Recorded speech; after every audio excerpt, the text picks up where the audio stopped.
What is a UML composite structure diagram? It's a powerful way to visualize the internal structure of a class, including its parts and how they interact to achieve a specific goal. What are the main components of a composite structure diagram? To answer that, we need to look at the internal relationships that define how a system actually functions at runtime. Let's get these key elements, parts, ports, and connectors explained. Parts represent internal roles. Ports define the interaction points, and connectors show the communication links that tie everything together. You might wonder, composite structure diagram versus class diagram. What's the difference?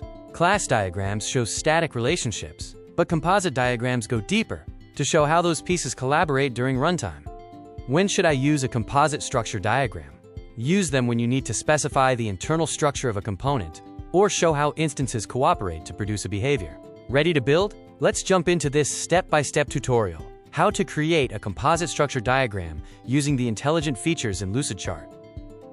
First, enable the UML shape library. Drag out a part to represent your internal roles. Add ports to the edges to define communication points and use connectors to link them together. In Lucid, you can build these complex structures in real time with your team. This ensures every part, port, and connector is accurately documented and everyone stays on the same page. Now that you know the basics, it's time to visualize your own systems. Head over to Lucidchart to start diagramming today. We can't wait to see what you build.